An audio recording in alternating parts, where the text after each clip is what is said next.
Yeah, so hello everyone. Welcome to another episode of free live class on APSC CCE Prelims. And today we are going to discuss a few other questions, very very important questions from history which have been asked by UPSC in the past years. So this is our first question. Okay, so this is our first question, and the question goes like this. Uh, and the question goes like this, and the question is, see, again, this is a question where they have given us two statements. One is assertion and the other is reason. And, we have to find out, the options are like this, that, assertion means it's a statement and the reason. Okay. And we have to find out, the basic purpose is to find whether there is a connection between these two things, whether the reason, whether R or reason is the correct explanation of A. Okay, whether R is the correct explanation of A, we need to find it out.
सुना मैं ये phone डाल दिया सुन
Yeah, so, you know, hello everyone. I'm so sorry for the inconvenience being caused.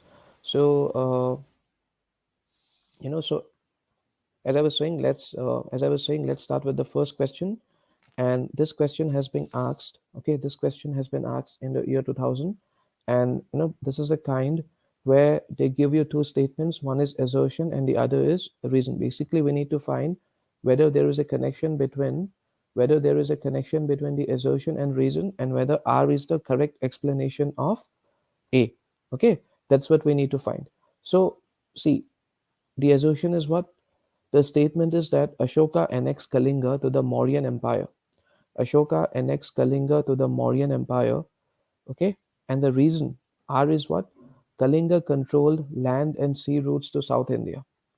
Now we all know that Ashoka annexed the Kalinga the Kalinga area, and we all know about the Great Battle of Kaling, okay, which was fought by Ashoka sometime or somewhere, which was fought by Ashoka around 261 to 262 BC. And after the Battle of Kaling, Ashoka had annexed. After that particular battle, he had annexed Kalinga. But very few of us know the reason why Ashoka annexed Kalinga. Ashoka annexed Kaling. Ashoka annexed Kaling as through Kaling. Okay, through Kaling he could, because at the time, see, there's a reason behind the annexation of Kaling. We know that if you study Age of Mahajanapadas, if you study Age of Mahajanapadas, and I may have told this before also, that during the Age of Mahajanapadas, eventually the Mahajanapada which becomes the most powerful of all the 16 Mahajanapadas is Magad. And one of the reasons which led to the invincibility of Magad was the availability of iron reserves, was the availability of a vast amount of iron reserves. Magad was blessed to have a vast amount of iron reserves. And while we are talking about Ashok, we are talking about the same area, because see, Ashoka's empire, the Mauryan Empire, may have been way bigger than the area of Magad, but they were still ruling from their capital. Okay, they were still ruling from their capital, Pataliputra. Okay, the capital is the same. The capital is the same. The capital of the, okay, for example, the last ruler, the last ruler of the Magad. Okay, the last ruler of the Magad was the Nanda dynasty. The capital of the Nanda dynasty was the same as the capital of the Mauryan Empire. So I'm saying that Magad, the great advantage that Magad had, and what was that advantage? The presence of a large amount of iron reserves. Okay, even the Mauryan kings continue to have that advantage, which enabled them to enjoy the supremacy for a long, long time. But during the time of Ashoka, it so happened that the iron reserves started dwindling. The iron reserves started becoming lesser and lesser. So because of which Ashoka started looking for some alternatives. Ashoka started looking for other options, and he came to know that iron was very much available, or iron was available in large quantities somewhere in the Deccan, or you can say that iron was available in large quantities to the area lying to the south of Kaling. And in order to go to that area, in order to gain easy access to that area, he had to go through Kaling. That was the reason behind the annexation of Kaling. That is why he decided to annex Kaling. So the reason here also says the same thing, that Kaling controlled land and sea routes to South India. And why did he want to go to South India?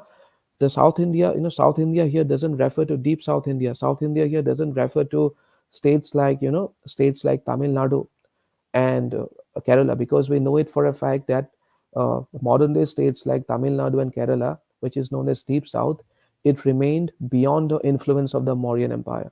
Mauryan Empire could not extend its control over Deep South. So South India here refers to Deccan, which is also a part of South India. Okay, so the correct option is A. Both A and R are true, and R is the correct explanation of A. Okay, so that is the correct answer. Now, moving on to the next question. Now, moving on to the next question. I hope you guys are being able to understand. Can you please communicate with me? Can you please leave your comments? Am I audible? Is my voice audible? Can you please leave comments? Anyone?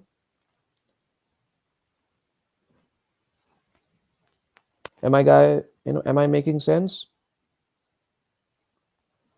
Can anyone please leave comments in the comment section? Are we on the same page? Are you guys understanding?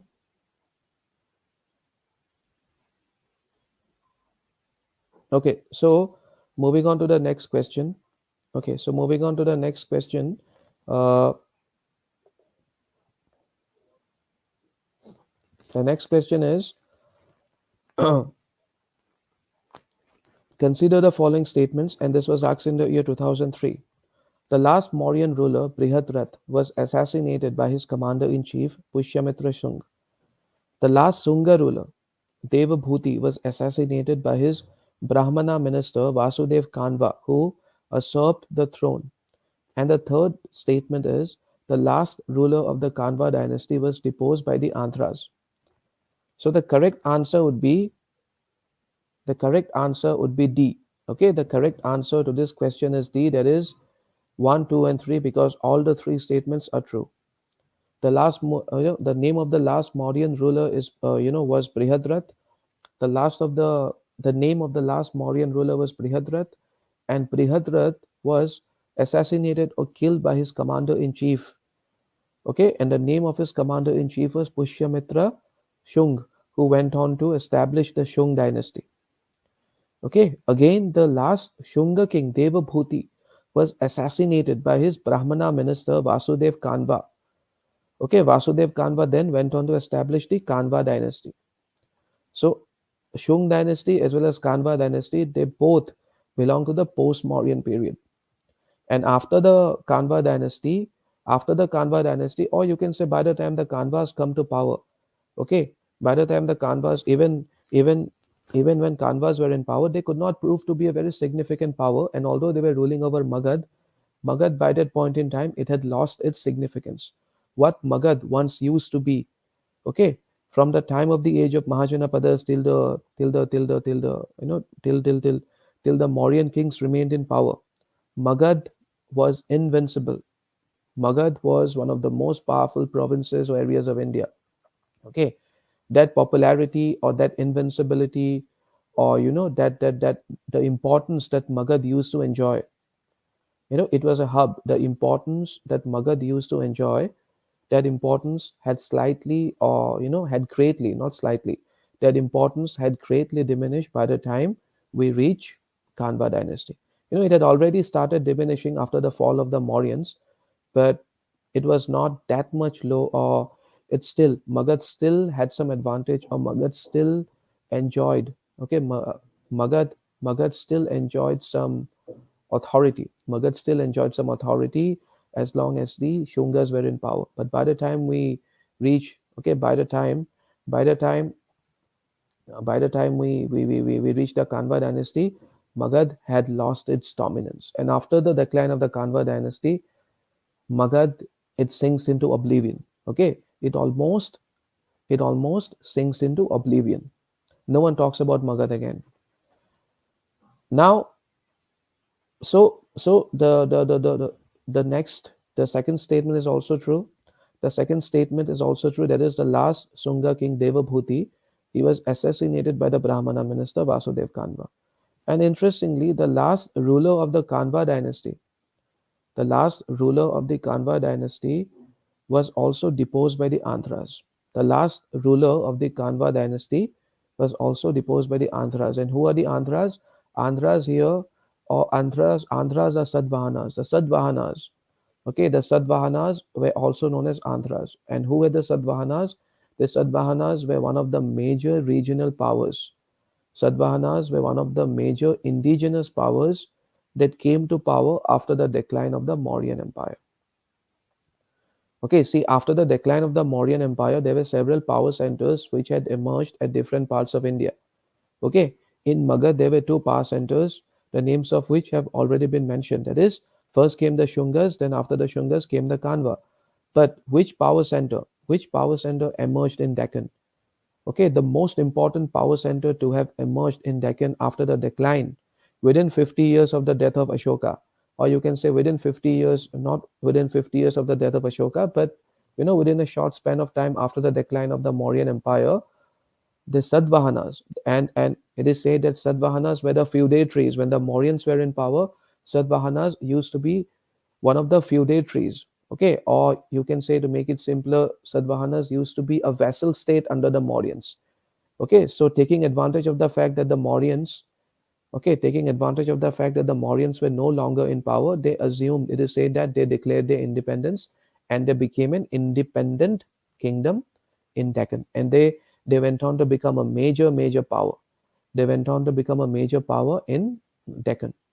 Okay, in Deccan, they were dominant, especially in areas like, they were dominant, especially in I mean, if I have to talk about modern day areas, then one such area would be Nagarjuna Konda. Okay, Nagarjuna Konda was one of their strongholds. Then Dhanya Katak was another stronghold. Okay, so these were the strongholds of the Sadvahanas, and the Sadvahanas were also known as Andhras. The Sadvahanas were also known as Andhras. Okay, so all the three statements given in question number 12 are correct. Now let's talk about the Central Asian contacts.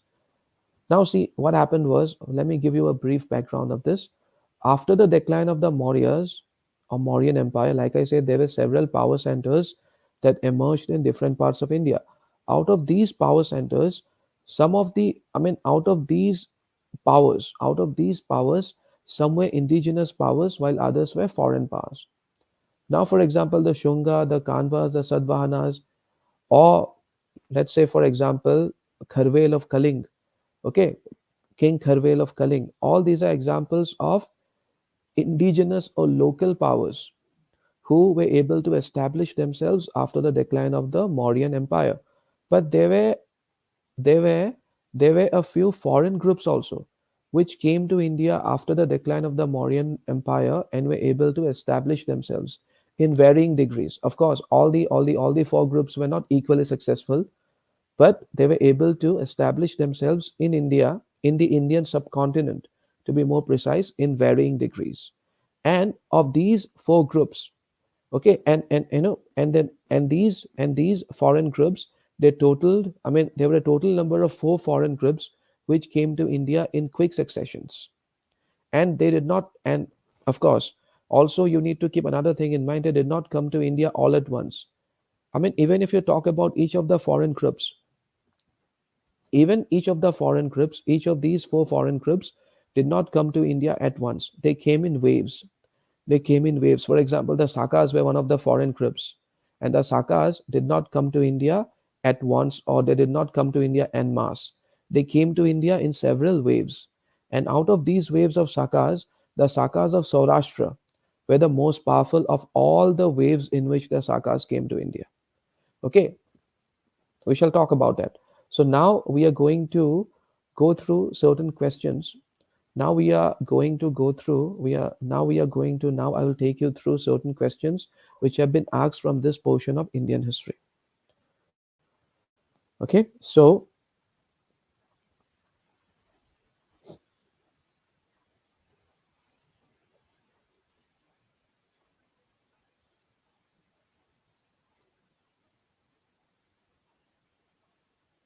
now see, I mean, question number one, it is not exactly related to these four foreign groups, but it is something which is related to Henian form, and it is also something related to the Gandhar school of art. And we know, you should know that Gandhar school of art, okay, it came into existence.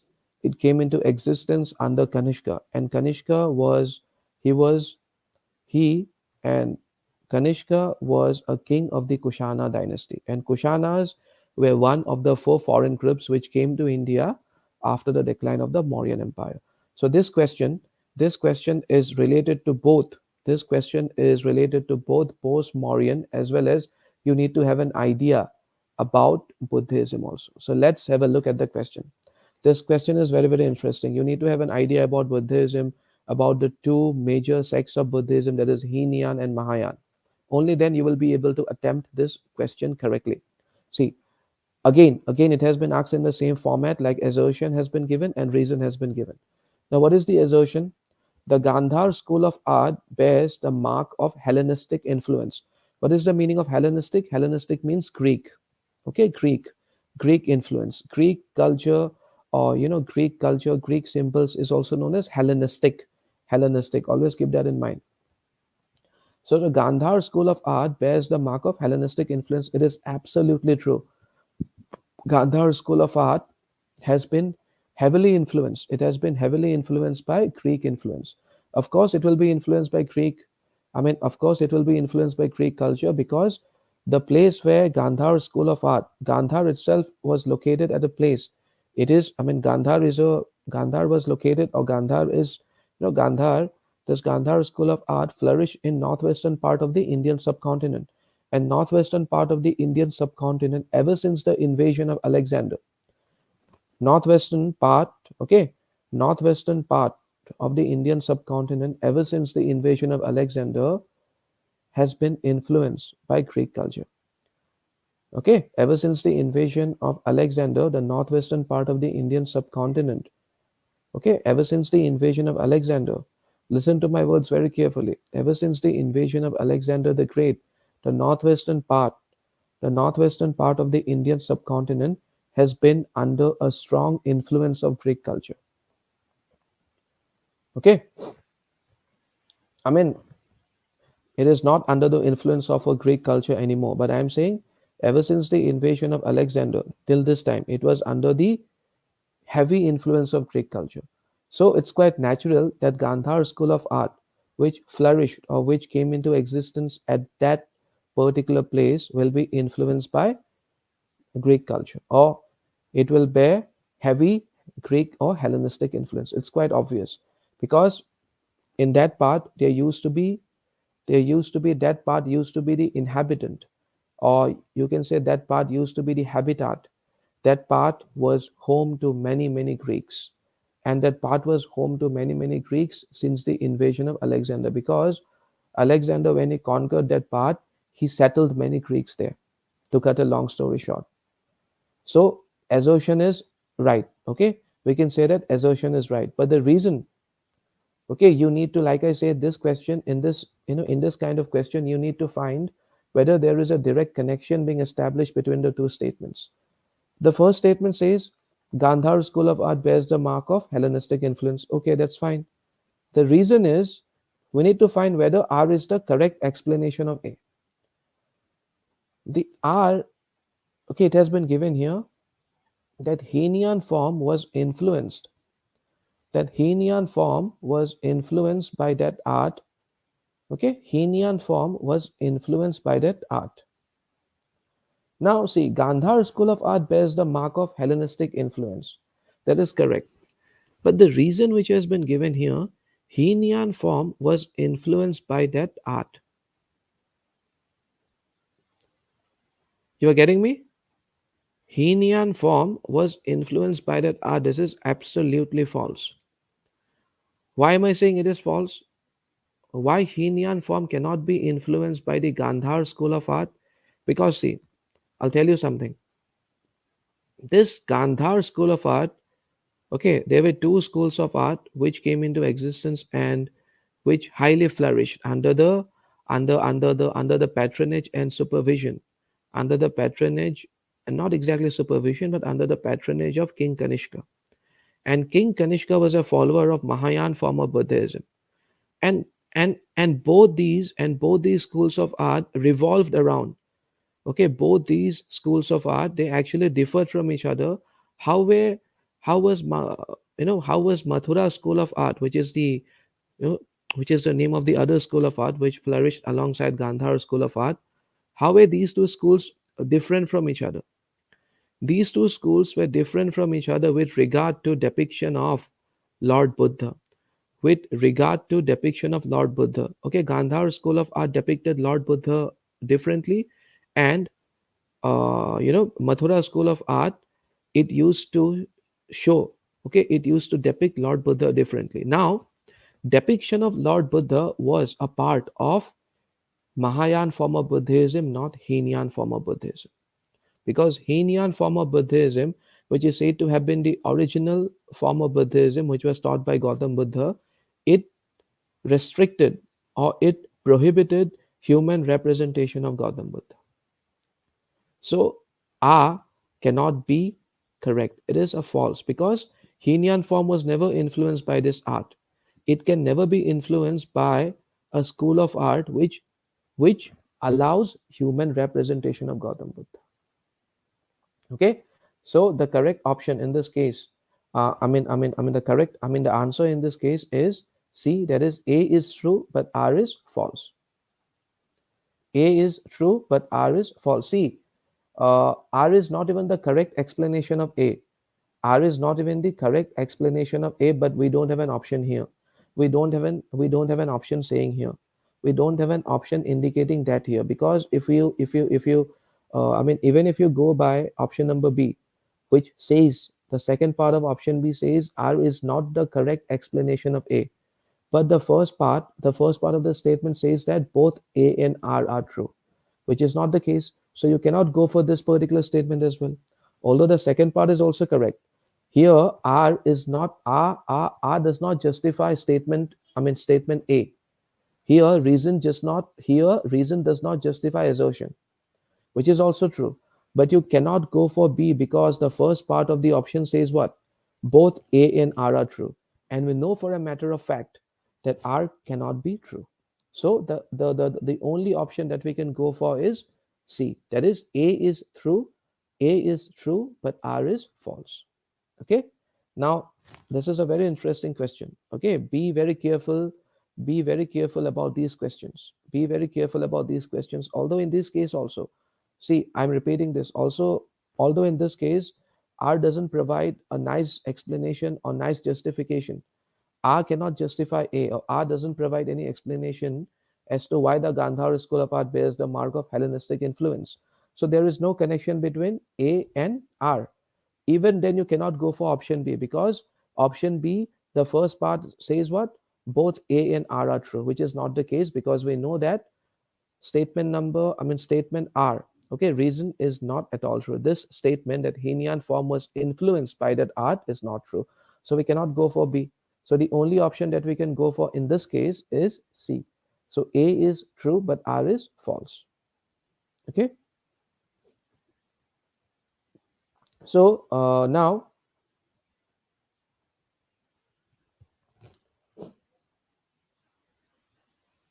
moving on to the next question.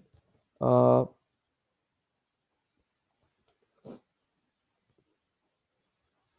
Now, moving on to the next question, the Indo-Greek kingdom. Okay, the Indo-Greek kingdom set up in North Afghanistan. The Indo-Greek kingdom set up in North Afghanistan in the beginning of the second century BC was, okay, the Indo-Greek. Like I said, there were four foreign groups which came to India in quick successions after the decline of the Mauryan Empire.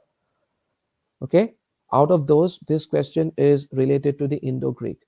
Now, Indo-Greek kingdom, they set themselves up. Okay, I say that various regional powers established themselves in different parts of the Indian subcontinent.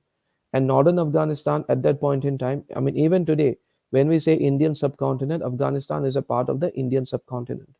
Okay, so Indo-Greeks, they established themselves in the northwestern part of the Indian subcontinent. Now the question is, the Indo-Greek kingdom set up in North Afghanistan in the beginning of the second century BC was okay, and the options are Bactria, Scythia, Zagresia area, and the answer would be Bactria, because the Indo-Greeks were also known as Bactrian Greeks.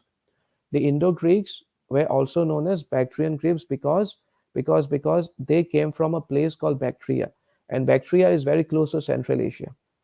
Okay, Bactria is very close to Central Asia. They came from a place called Bactria, because of which they are also known as Bactrian Greeks. So the answer in this case would be Bactria. Now, again, the next question is very, very important. There's a high probability of this question being asked in the prelims also. Say Milind Panho, a very, very important Buddhist text.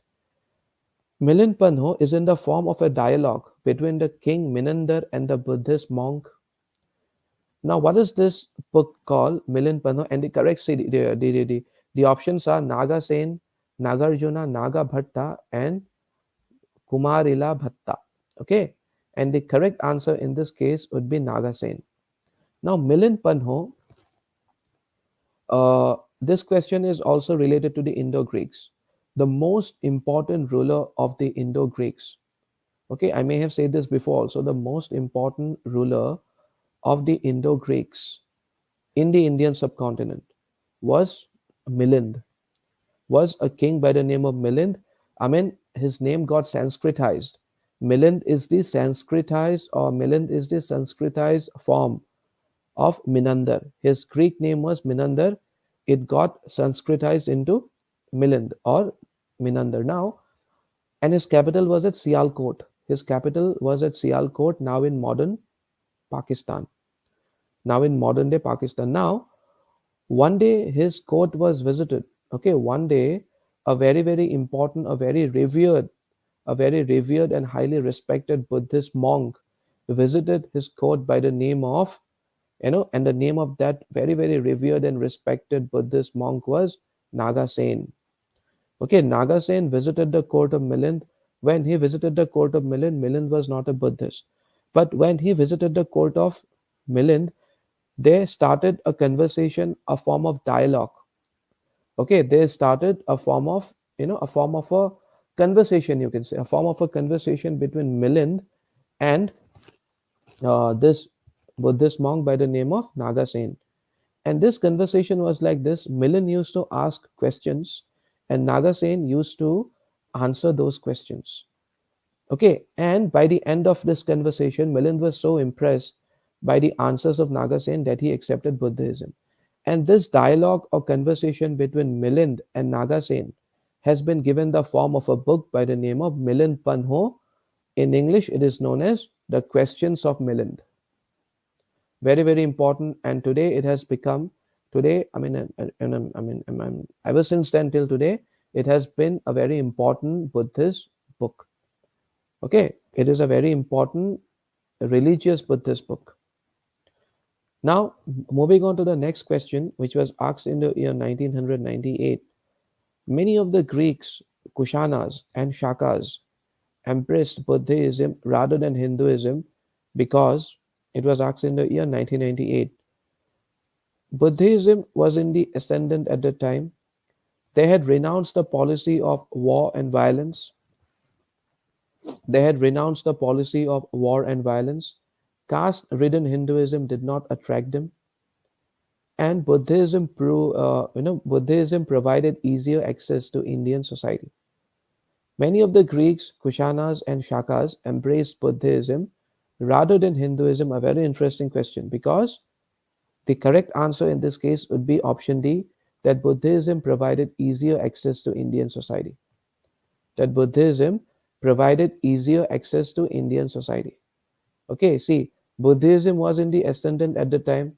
Okay, we don't have any problem with this particular statement. Buddhism may have been on a rise at that time. Okay, Buddhism may have been on a rise at that time, but that was not the reason why these people, be it the Greeks, be it the Kushanas, be it the Shakas, why they got attracted to Buddhism.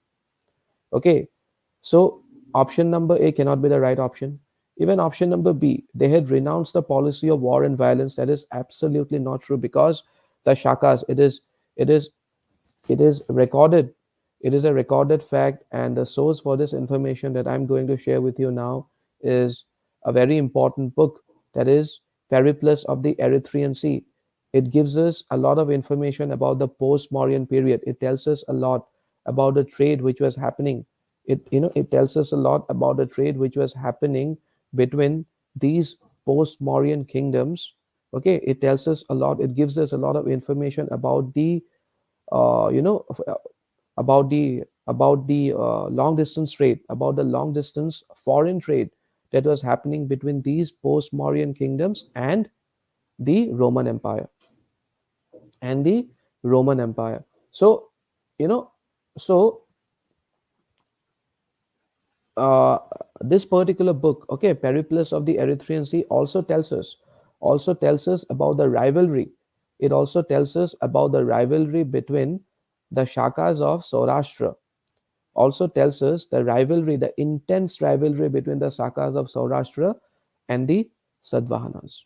Because if you look at the stronghold of the Sadvahanas were ruling from, let's say, Maharashtra, and Sakas of Saurashtra were ruling from Gujarat, because Saurashtra is in modern day Gujarat. So Sakas of Saurashtra were ruling to the north. They were ruling to the north of the Sadvahanas of Maharashtra. Okay, because the capital of the Sadvahanas was Pathan, and Pathan is located in modern day Maharashtra. It is also known as Pratishthan. So these two kingdoms used to fight with each other a lot. And why did they used to fight with each other? They used to fight with each other over the control of seaports. Because whoever controlled the port, okay, whoever controlled the port used to control the sea trade. So each of the powers wanted to establish their control over important seaports such as Brigukach or Bharuch, which today is more popular by the name of Bharuch. Okay, the English had called the same port by the name of Broch, and Brigukach is the oldest name, and the Greeks used to call the same port by the name of Barigeza. Same port, four different names during four different periods by four different uh, people, you can say. Okay, the ancient name, the oldest name was Bregukach. Then the Greeks gave it the name of, they started calling the port as Barigeza. When the English, I mean, when the at the time of the Muslims, at the time of the Muslim rule in India, that the same port got the name of Broch. And when the English came to India, they started calling the same port by the name of I mean, the Muslims, I'm so sorry, the Muslims gave the name of, the Muslims gave the port the name of Bharuch, and the English gave the name Broch to the port. But now it is more popular as Bharuch. So, why point number B cannot be the right answer? Because we know from the periplus of the Erythraean Sea, that Shakas used to fight with the Sadvahanas constantly. So this cannot be a valid option, that they had renounced the policy of war and violence, because they had not renounced the policy, they did not renounce the policy of war and violence. And Indo-Greeks also did not renounce the policy of war and violence, because apart, it is also one of the reasons. Okay, the invasion of the Indo-Greeks is also one of the reasons which led to the decline of the, which led to the ultimate disintegration of the Mauryan Empire. Because before that, Mauryan Empire had got divided. It is said that it got split into two parts. So Indo-Greeks had invaded the western part of the Mauryan Empire, and so it is also considered, this invasion is also considered one of the reasons behind the decline of the Mauryan Empire. Okay, so in this case, option number D would be the right answer. That is, Buddhism provided easier access to Indian society, and that is the reason why they accepted Buddhism. Now, the practice of military governorship. The practice of military governorship was first introduced in India by the options are Greeks, Shakas, Parthians, and Mughals. The practice of military governorship. Okay, the practice of military governorship was first introduced in India by the Greeks, Shakas, Parthians, and Mughals. And the answer in this case would be the Greeks. The practice of military governorship, because even Alexander used to follow this practice. When he returned back from the river Bees, he did not come to mainland India. I must have said this in one of my previous classes. Where, while returning from the river Bees, all the areas which had been conquered by Alexander, okay, all the areas which had been conquered by Alexander by then, all the areas I'm saying, I'm I'm referring I'm referring to all those areas which were lying. I'm talking about all those areas lying to the west of the river Bees. So all those areas which had been conquered by Alexander, Alexander distributed those areas. Okay. He appointed his military commanders. He appointed military commanders. He after those areas, while returning back, he appointed military commanders to control those areas. Okay, he appointed many military commanders to control those areas. Okay, I mean, each military commander used to control a vast area. Okay, for example, one of those military commanders was Seleucus Nicator. One of those military commanders was Seleucus Nicator. I mean, Seleucus Nicator is the same person who is said to have been defeated by Chandragupta Maurya also. Okay, who is said to have been defeated by Chandragupta Maurya. That's how a vast part of the northwestern part of the Indian subcontinent. That's how a vast, a big part of the northwestern part of the Indian subcontinent came under the Mauryas. So, I'm trying to say that, in fact, Alexander was the first one. Alexander himself introduced this practice. How did he introduce it? And when did he introduce it? While returning back from Bees. While returning back from Bees, he appointed his governor generals. He appointed his many governor generals. He appointed his many governor generals to take care of the conquered territories. So, to cut a long story short, we can say that he divided his conquered territory. He divided his conquered territory among his governor generals, among his military governors, among his military generals, and he asked him.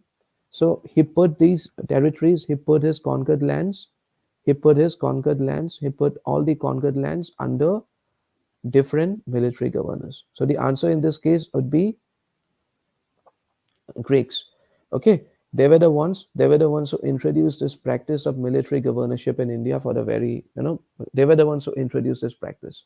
And this practice in India can be traced back to the time of Alexander the Great himself, because he was the one who started this practice of putting military commanders in charge of a he was the one who started this practice of putting a military commander in charge of a conquered area. Okay.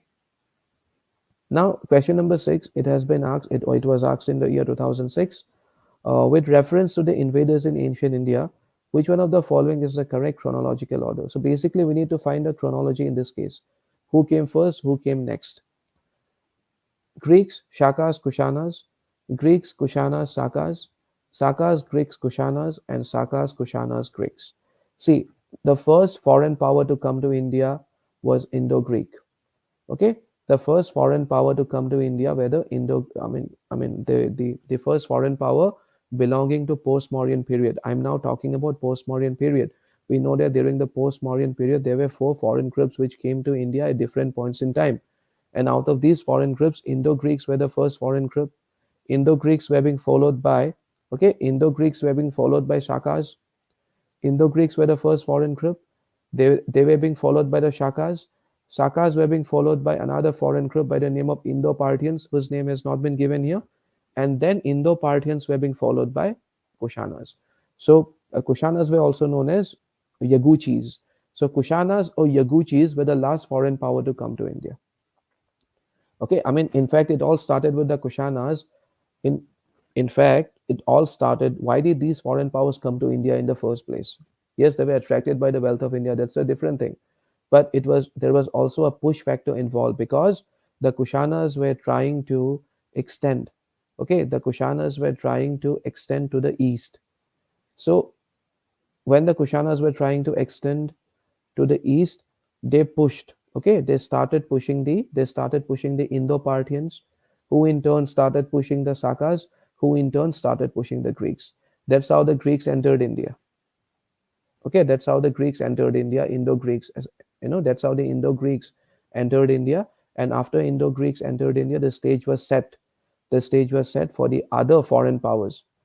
Okay, the stage was set for the other foreign for the stage was set for the rest of the 3 foreign powers to come to India. So had the Kushanas not tried to extend towards the east, and why did they try to extend towards the east? There's also a reason. The Kushanas at first did not try to extend towards the east. They started extending towards the east only when their attempts were foiled, when their attempts to invade China were foiled by the presence of the Great Wall of China, because because the Great Wall of China was being built around, I think, 215 to 216 BC. So I'm talking about that time period. So due to the presence of the Great Wall of China, the Kushanas, they could not invade China. Because they could not invade China, they started invading. They started pushing themselves, or they tried to extend themselves, or they tried to expand themselves, I would say, towards the east. Okay. So it all started with the Kushanas. So the correct order in this case, because Indo-Parthians has not been given here, so the correct option would be A, Greeks, the Sakas, and then the Kushanas. Okay, now we have reached Gupta age. Now this will be discussed in my next class. Okay, thank you so much for this class. See you all in my next class.